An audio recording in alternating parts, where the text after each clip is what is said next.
tested positive. What do? You know what I mean? So it's definitely a hard situation to be in. But like I said, I just don't see, and people might say I'm naive. They might say, BJ, you stupid as hell. But I just can't see somebody like that doing that. Even the first time when he was like, I got pop and stick pills, trying to get it up, all that stuff. But at the same time, at that point, I was like, it wasn't him, man. He couldn't have done that. But I just don't know what to think of it. But I've given him the doubt that hopefully he's taking something he didn't unwillingly take it.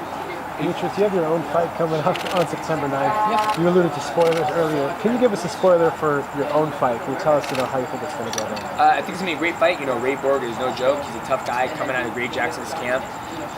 He's been in UFC. I always look at this as, I always look at myself as the older generation taking on the newer generation.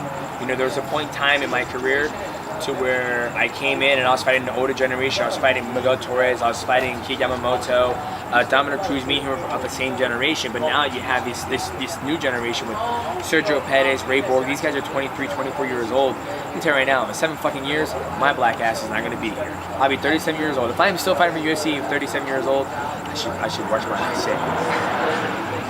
I'm not getting paid enough, but if I'm 37 and I'm healthy, I still might want to fight. So I see it as me taking on the younger generation. I'm looking forward to it. Do you have a timeline of how long you want to fight? I give myself 5 more years. 36 is when I want to stop. People were speaking earlier about the conversation with Dana. It's almost become a rite of passage at this point for a champion to have some sort of friction with Dana. You learned from it. What advice would you give to the other champions, the new ones that are up and coming, on how to really interact with the promoter and use it to spin their career positive? It's kind of hard. Well, obviously, spin your career positive, make the right decision, don't take supplements, and don't fuck up.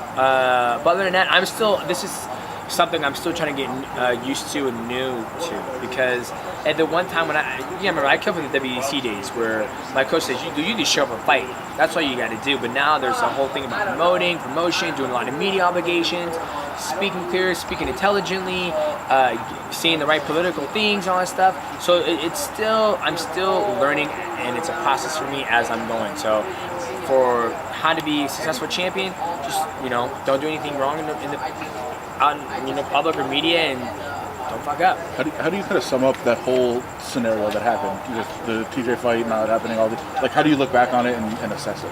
I moved past it. I don't look back on it at all. I don't regret anything I said or did.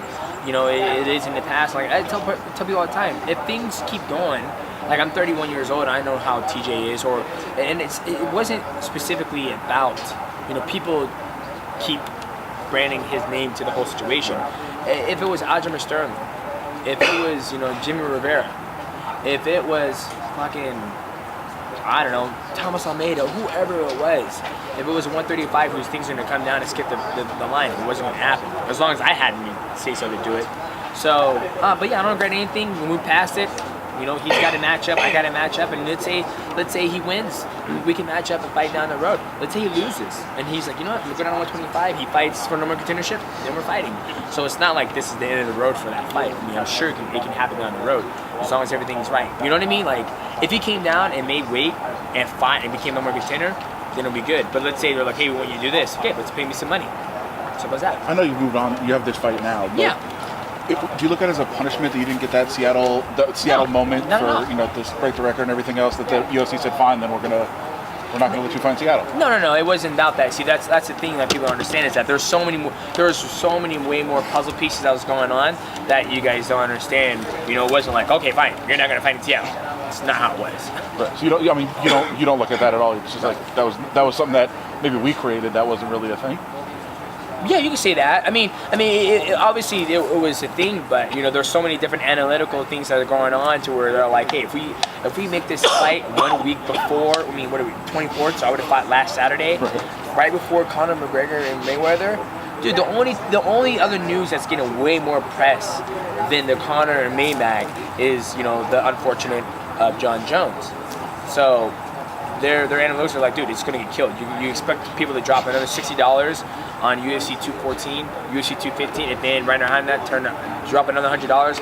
On top of it, also pay $90 for the DirecTV bill. You're asking for a lot from a consumer standpoint. So the analytics, they made their choice, and here we are now. Throughout this whole run,